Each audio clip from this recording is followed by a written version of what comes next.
Good morning, students. Students, today we are going to study English Literature Unit 2, The Spirit of Science, Section 1, Getting Future Ready. This chapter is about the advancement in the field of technical science. Getting future ready means adapting to these advancements makes us future ready. So let's start the chapter. Advances in science and technology have made life faster, easier, and more convenient. Here is a quick look at some of the latest technological offerings and a sneak peek into what the future holds for us. So, the first one is self driving cars. Could there be a vehicle that would drive itself? Well, soon you could be traveling to school in a driverless bus. A driverless, self-driving or autonomous car is a vehicle that can drive itself all the time, in any place and under any condition, without any human intervention. Such cars have several inbuilt systems and software that are programmed to sense the environment and operate safely on the road. A driverless car has technology that allow it to not only steer the wheel, apply the brakes and park the vehicles, but also judge distance between vehicles, interpret traffic signals, control speed, gauge traffic, follow a specific route, detect danger, and so on. That is, a driverless car can see pedestrians or trees fallen on the road and slow down or brake. It can feel the rain and turn on the wipers.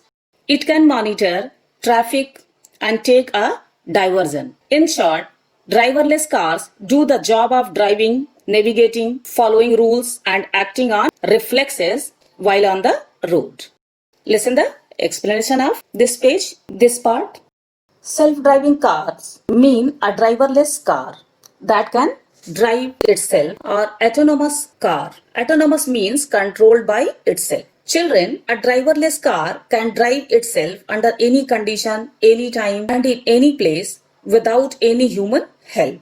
How these cars work? There are many pre-installed systems and software that can operate safely on the road and sense the environment, which help them to steer. This self-driving car has many sensors installed in it which help it to sense the traffic, the weather around it, and helps the car's computer to drive accordingly. It can feel the rain, turn on or off the wiper, headlights, etc. automatically. Now come to page number 34. Let's read this. Self-driving cars can help the elderly and those with physical challenges move around. These cars are expected to be safer to use and therefore could reduce the number of traffic violations and accidents. However, driverless cars are only being tested, the two largely in the United States of America automobile industry, bringing out improved versions every year. Driverless cars with varying levels of autonomy could be available soon, and many of us might own a thinking driving car before long. Listen the explanation of this part. The cars can help the elderly and physically challenged people to move around easily. And these cars also can reduce the road accidents because they don't violate the rules. Children, these driverless cars are being tested in USA, in California, Texas, and also in some other cities. Maybe in future, a car can be made which would be working on our wish, thinking and driving. Means wherever people wish to go, the car will drive to that place. But now also these type of cars are just like a dream for us, because for running these cars, a particular type of roads are needed. It cannot be run on a common road. So maybe in future we can see these type of cars running on the roads. Now come to the second part of this chapter, human robot. Let's read this part. Are robots all brain and no heart, all intelligence and no emotions? A robot can move its limbs in limited ways, but can it smile, laugh, or cry? Well, Sophia is here to answer these questions and change the future of humanoid. So children, what is a robot? Because before studying this human robot, you should know what is a robot. A robot is an automatic machine and it works according to its program. Robots are of different types. It may look like an animal, it may look like a bird, or it may look like a human being. So in this part of the chapter, we will study about a human robot. And the name of that human robot is Sophia. So now come to page number 35. Let us read this part. Sophia is a social humanoid robot developed by Hanson Robotics, Hong Kong. She was activated on 14th February 2016 in Austin, USA. Sophia can display more than 50 facial expressions, imitate several human gestures, and hold a simple conversation. She has functional legs too and can walk like us. The use of flower gives Sophia's face a lifelike appearance. Computer algorithm and artificial intelligence (AI) allow her to recognize faces and voices, maintain eye contact, and process human speech. Sophia was conceptualized by David Hanson as a companion for the elderly in nursing homes and as a guide at large public places and events. Sophia is the United Nations Development Programme's first ever innovation champion. As of now, Sophia can only answer specific questions based on predefined topics, but her range is expected to improve with further research. Sophia's popularity indicates that there will be more functional humanoids in the future and that elements of science fiction may one day become a reality. So listen the explanation of this part. Sophia is a social humanoid robot developed by Hanson Robotics in Hong Kong.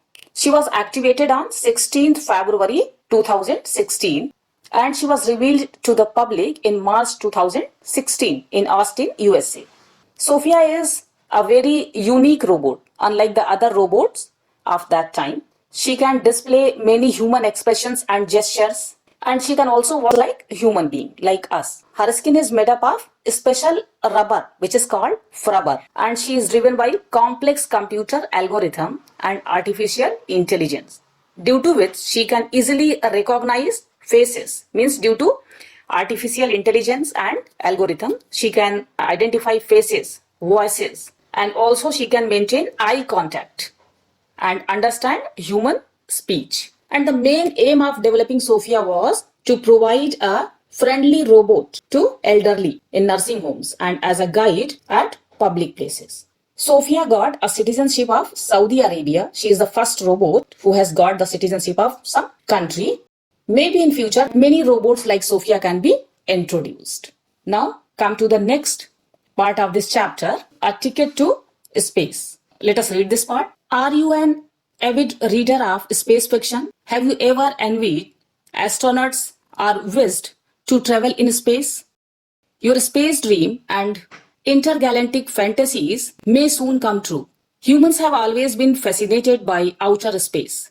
Travel into space has been limited to astronauts, and private space travel for pleasure was unheard of until now. In December 1990, Japanese TV journalist Toyohiro Akiyama went into space as part of the first commercial space flight. He gave live reports for a week from the Mir space station.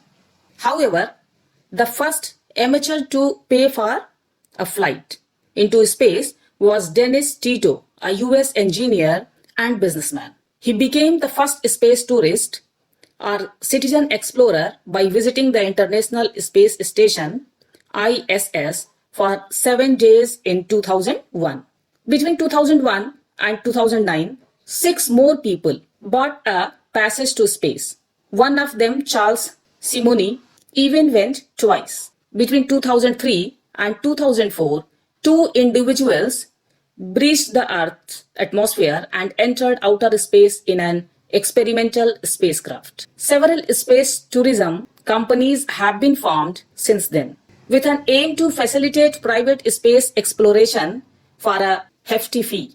Civilian space programs offering zero-gravity space flights and short-duration spacewalk are already being offered.